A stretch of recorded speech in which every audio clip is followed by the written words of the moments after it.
You met with the first responders. You met with some of the families. Tell us what they said to you and what you observed.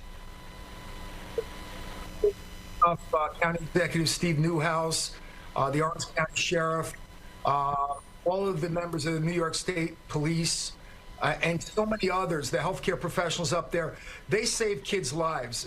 We would have had a lot more fatalities had they not acted so quickly and so decisively. And the level of comfort and care that Westchester Medical Center is giving, that Bon Secure Hospital, that St. Anthony's, the Garnett Hospital Network, all these hospitals treated our kids, and they did a great job. So I met with the parents, I met with a couple of the kids. Obviously, everybody was shook up. I think some of the kids were in shock. And I want to say something. The Farmingdale High School family, the administration, Paul Difendini, the superintendent, what a great job that he did. All I got was compliments from people upstate on what a terrific job they did and how they remained cool and calm and collected and very professional. We have so many people to thank up there. If you lost your faith in humanity in an event like this, you realize that people drop everything and they pitch in to help strangers. I couldn't be more happy with the people in Orange County and Westchester County. God bless them. Thank you to everybody who helped our kids. So, Bruce, what's going on at the school today? So the school will be open today. The superintendent made a decision that it would be better for the kids to come to school, that all the services would be available. There would be grief counselors there. There would be people who would render with any kind of emotional issues that would arise. And it would be a good point for all the kids to get together and basically be together in a troubled time rather than stay home. So I thought they made the right decision. I think that we're in a process now where we have to care for those who are still in the hospital, those who went home who are still pretty banged up, and help the parents. And also, we have to pray for the souls of Ms. Ferrara and Ms. Pelletieri who passed. They were, from all accounts, wonderful, wonderful people who love the kids, and the kids love them. Absolutely, and they died doing something that they love, giving back to these students as well. Talk to us, though, about these students still in the hospital right now. I'm sure their classmates wanting to know an update, wanting to figure out what's happening with them. What's the update that you have with these students still in the hospital? Westchester Medical Center, which is a level 1 trauma center with wonderful people, by the way.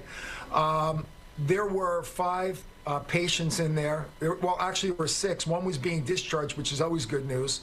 5 were in there for medical reasons. One was being transferred there from one of the community hospitals, probably Bon Secure.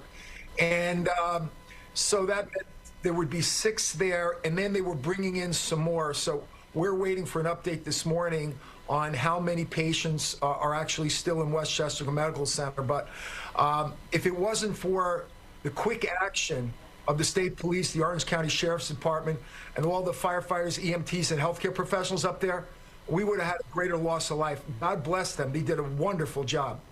You know, this has got to be the parents' worst nightmare to see this on the news. I mean, they have kids in high school, that this could be a possibility. What does the school district do when something like this happens so that parents can be contacted or can kind of be up to date on what's going on? It's got to be very chaotic. The superintendent, Paul Difendini, he and his staff, they do this kind of drill all the time. They have a crisis management protocol that they operate, and they put it into action when something like this occurs. So they had a plan in place. The plan worked very well. And then, of course, we were notified, and I got a hold of Commissioner Pat Ryder, our police commissioner.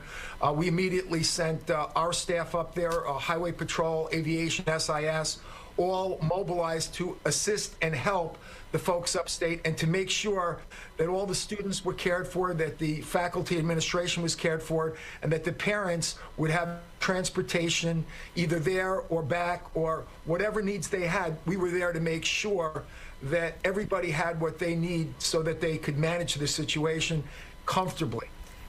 Bruce, any update on how this happened, what happened here? Reported yesterday that initial impressions were that there might have been a blown right tire. I spoke with our highway patrol experts, and they told me that a bus of that size, it can be tough to control at a high rate of speed if a tire blows, especially a steering tire like the right front. But that's all preliminary.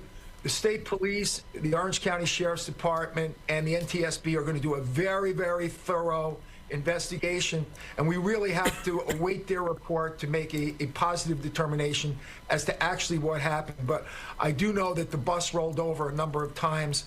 So unfortunately, we've got 2 fatalities and a lot of really, really banged up kids and some with serious injuries, but it could have been so much worse. So we're grateful it's not worse than it was. Please give our condolences to the community and send our support to everybody there. Let them know we're thinking of them.